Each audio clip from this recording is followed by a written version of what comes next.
selamat pagi, selamat siang, dan juga selamat malam. Ya. Assalamualaikum warahmatullahi wabarakatuh.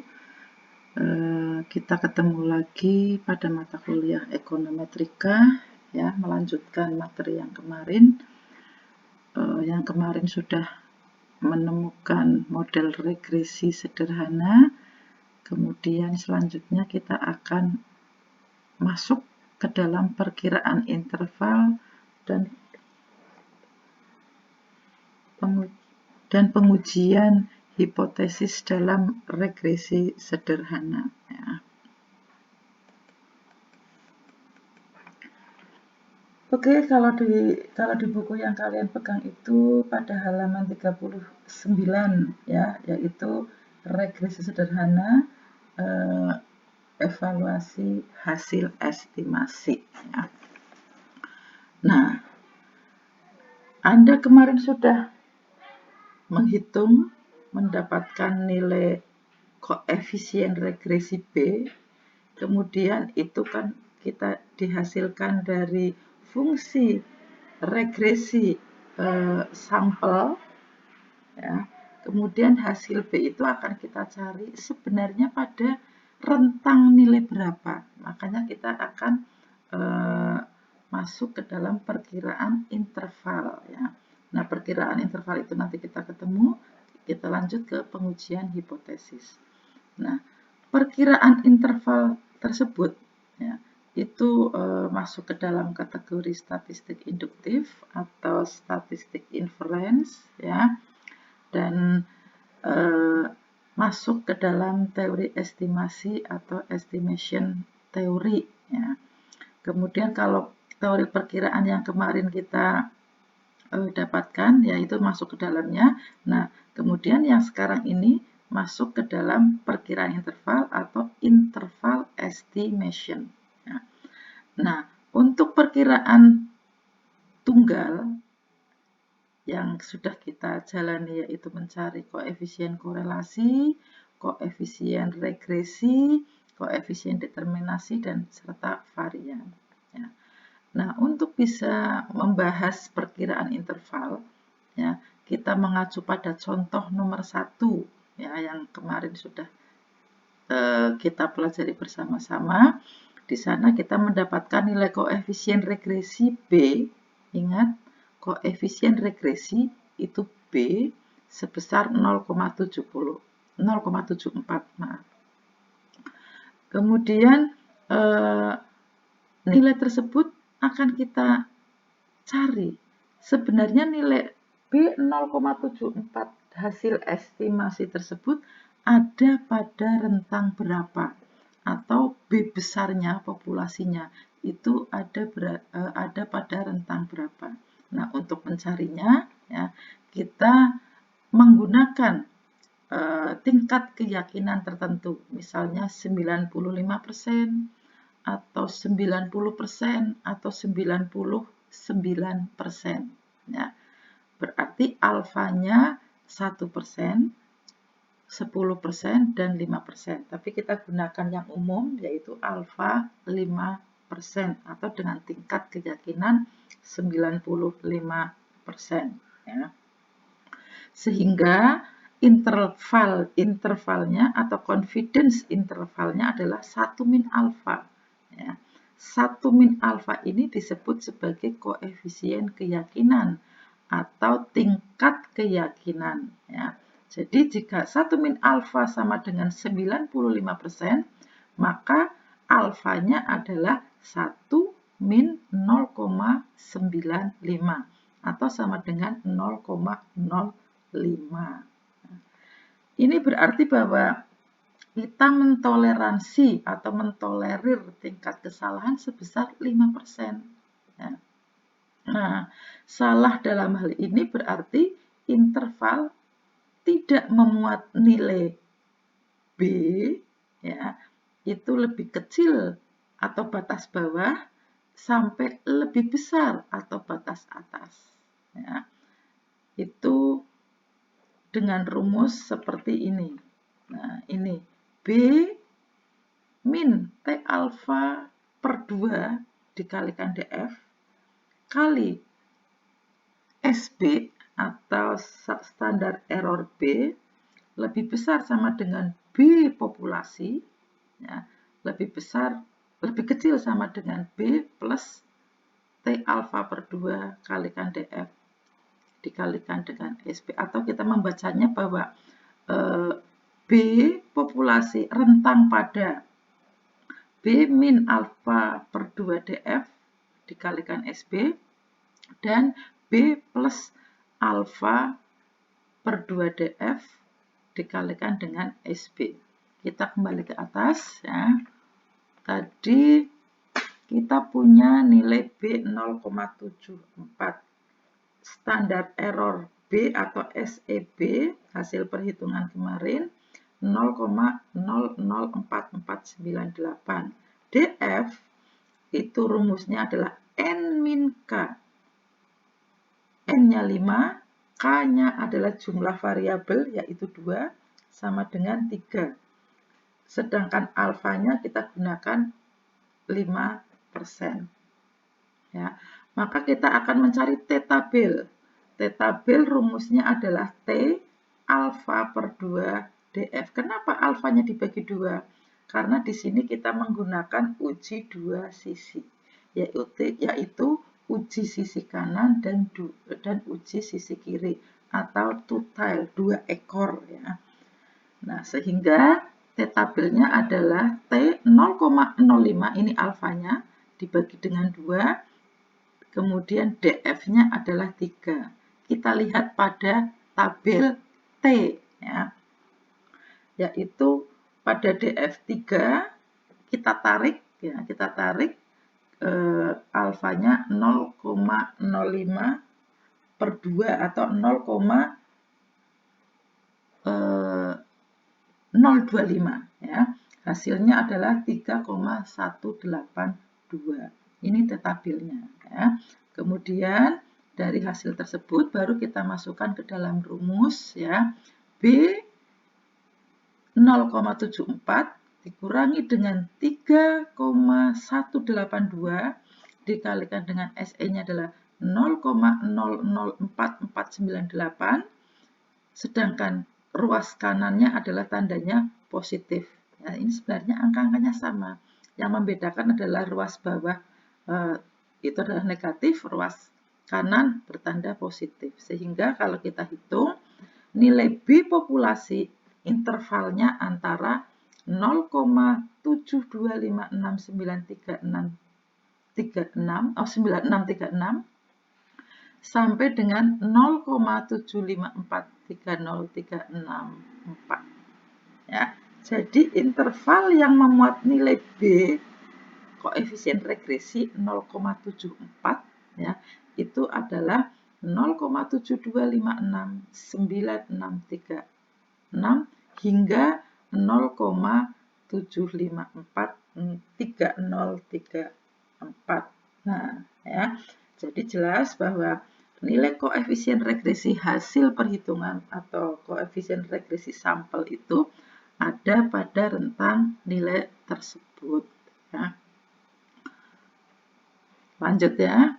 Nah, nilai ini kemudian kita akan mengujinya, yang kita namakan dengan pengujian koefisien regresi. Ya. Pengujian koefisien regresi atau yang sering kita kenal dengan pengujian hipotesis, ya, yaitu pengujian hipotesa secara statistik atau statistical testing hypothesis, ya, bersifat kuantitatif tentunya. Nah, hipotesa yang dinyatakan kita kenal dengan hipotesa 0 atau kita sering menyebutnya dengan H0. Nah, H0 ini nanti akan diuji melawan hipotesa alternatif yang disimbolkan dengan HA atau ada juga yang menuliskannya dengan H1. Ya. Maka jika kita menerima H0, maka yang kita tolak adalah H alternatif atau H1 atau sebaliknya. Ya. Nah, pengujian hipotesis ini ada 2 metode, yaitu pengujian dengan pendekatan interval keyakinan. Ya. Ini rumusnya adalah seperti di bawah ini. Hampir sama, ya, hampir sama dengan kita mencari interval yang memuat nilai B sampel atau B kecil. Ya. Kita contohkan, ya, misalnya ini kita ada contoh nomor 3, contoh 1. Contoh kemarin, contoh 2 itu adalah yang saya berikan untuk tugas. Ya. Ini contoh 3, misalnya ada X merupakan pendapatan per bulan. Ini dalam satuan 10 ribuan rupiah, ya, per 10 ribuan rupiah. Kemudian variabel Y-nya itu adalah konsumsi per bulan juga. Satuannya sama per 10.000 rupiah. Ini datanya, ya. Ada 5 N-nya, ya. X-nya 190 dan seterusnya, Y-nya 80, 70 dan seterusnya, ya. Maka Anda diminta untuk menguji koefisien regresi B, ya. Koefisien regresi sesungguhnya sebesar 0,8 dengan menggunakan tingkat signifikasi 0,05 atau alfa 5%. Ya.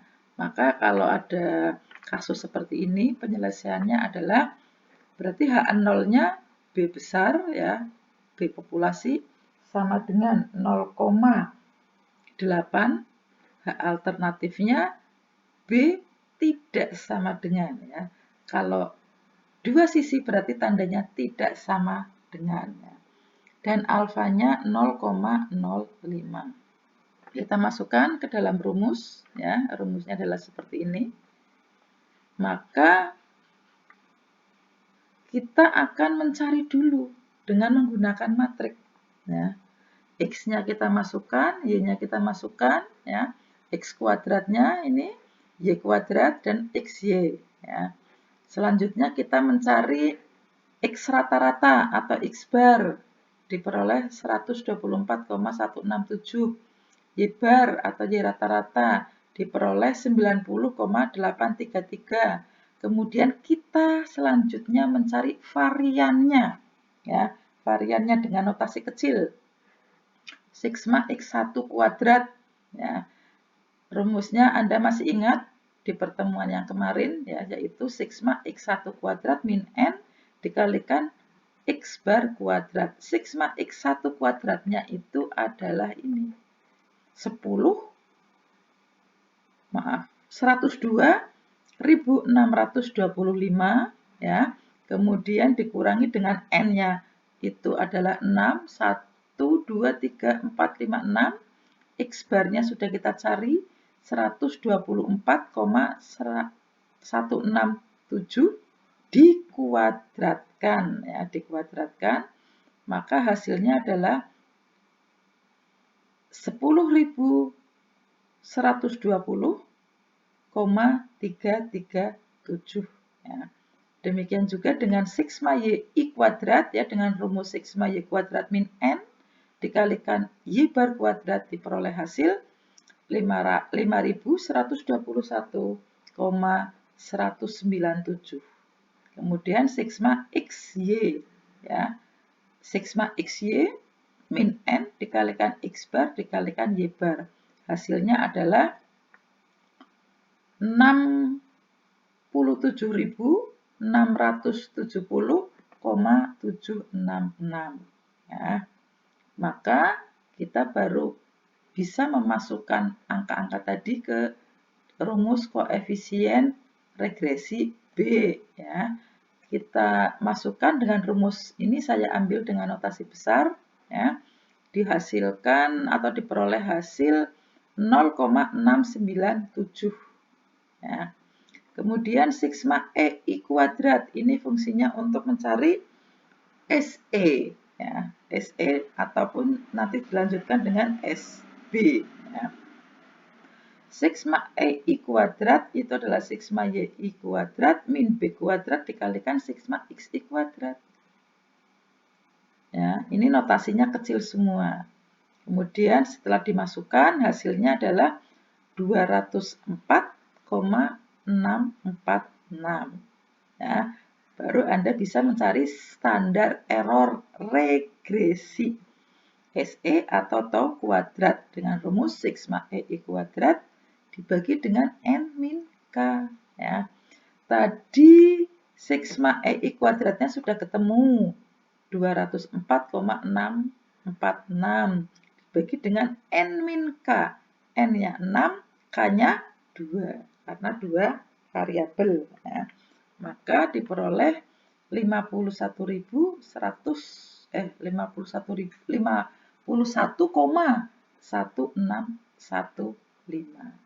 Baru Anda bisa mencari SB-nya atau standar error untuk koefisien regresi SB. Akar varian, ya kan? Akar varian B. Rumusnya ini SE dibagi dengan sigma XI kuadrat. SE-nya adalah 51,1615 dibagi dengan sigma XI kuadratnya 10.120,337 diakarkan. Ya, hasilnya 0,07. Ya, T tabelnya yaitu T alfa per 2 DF. T-nya berarti alfanya 0,05 dibagi 2, DF-nya 6 min 2. Maka T 0,025 DF 4. Kalau kita lihat pada tabel T ya, itu adalah 2,776. Maka perkiraan interval B adalah sebagai berikut. Tinggal dimasukkan ya dengan rumus yang tertera di sini, dimasukkan angka-angka tadi yang sudah Anda cari, maka dapat disimpulkan bahwa interval keyakinan antara 0,50268 sampai 0,89132. Nah, ini jelas memuat nilai B, yaitu sebesar 0,8 B. Maka keputusannya adalah H0 kita terima dengan tingkat kepercayaan 95% atau mentoleransi tingkat kesalahan 5%. Ini kalau kita mencarinya dengan uji signifikan ya. Kemudian metode yang kedua, tadi yang pertama dengan pendekatan interval keyakinan. Yang kedua ini dengan uji signifikan atau uji nyata ya. Hampir sama seperti metode yang di atas ya, hanya berbeda sedikit pada rumusnya.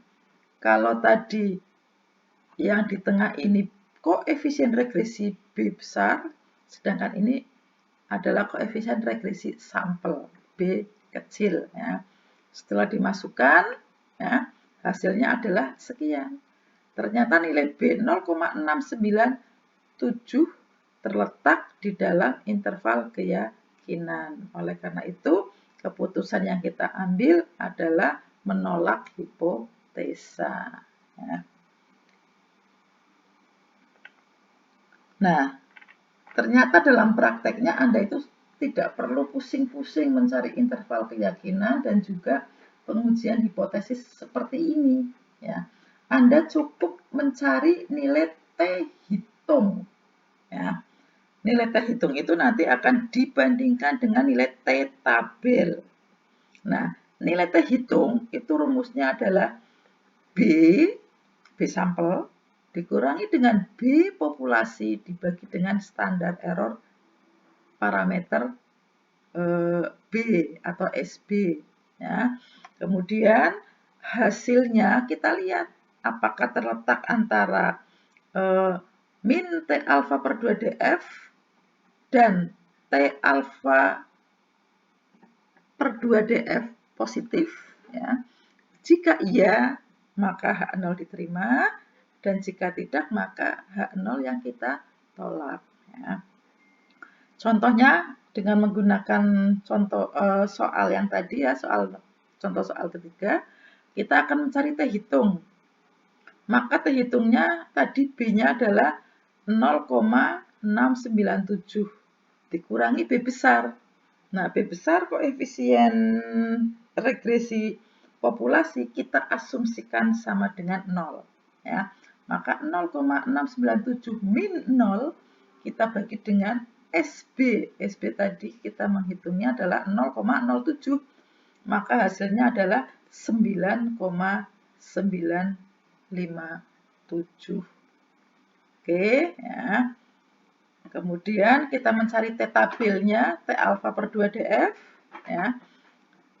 DF-nya 6 min 2, jadi 4. Maka kita peroleh T tabelnya 2,776. Nah, baru kita akan menggambar ini. Menggambar seperti gunung. Ya. Ini kan plus minus di sini ya, tandanya plus minus. Maka T tabel adalah minus 2,776 dan sayap kanannya positif 2776. Angka T hitung 9,976 itu ada di sini mungkin ini. Ada di daerah sini ya, ada di daerah sini.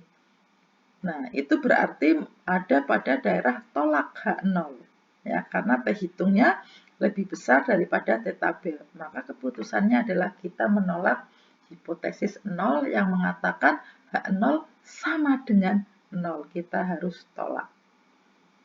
Ya. Nah, itu pengujian hipotesisnya. Saya kira Anda jelas menerima penjelasan dari saya. Nah, berikut ini adalah jawaban soal nomor 2 yang saya berikan untuk tugas pada minggu yang lalu. Ini. Silakan Anda cocokkan ya, dengan jawaban Anda. Apakah sudah benar mengerjakannya atau tidak? Ya. Ini contoh, ini soalnya, kemudian ini jawabannya. Nah, ini ya. B-nya adalah 0,28 ya, dan A-nya adalah 75,589. Jadi kita mendapatkan persamaan regresinya adalah Y hat sama dengan 75,589 plus 0,28X. Ya. Kemudian X barnya, ya X barnya 507,64, Y barnya 217,73, kemudian varian X I kuadrat sekian, ini 216.981,93, Y I kuadrat 17.567,1181, sigma YX, sigma XY 60.663,971 ya. Kemudian SE-nya ini terpisah hasilnya, ini kurang ditarik ya. SE-nya 555,73 sekian. Maka SEB akar varian B hasilnya adalah 0,0506 dan SEA-nya adalah 7,108 ya. Kemudian TA atau T hitung untuk A itu nilai A 75,589 dibagi dengan SA itu 7,108. Hasilnya 10,634 ya. TB B per SB. B-nya adalah 0,28, SB-nya 0,0506. Maka hasilnya 5,534. Koefisien korelasinya ya, saya contohkan dengan menggunakan notasi kecil. Rumusnya seperti ini. Kita masukkan ya, sigma X I Y I tadi adalah 60.000 sekian. Kemudian akar XI1 adalah 216.000 sekian. kalikan akar sigma Y kuadrat adalah 17.567 sekian. Kemudian kalau kita hitung hasilnya adalah 0,98. Ini koefisien korelasinya. Sedangkan koefisien determinasinya adalah D sama dengan R kuadrat dikalikan dengan 100%, hasilnya 96%. Nah, tinggal disajikan secara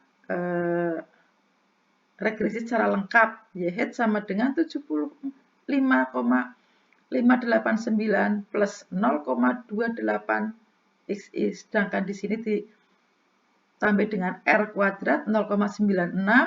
Standar error atau SEA. Di sini SEB. Dan di paling kanan SE. Atau top kuadrat atau standar error regresinya. Kemudian diikuti T hitung.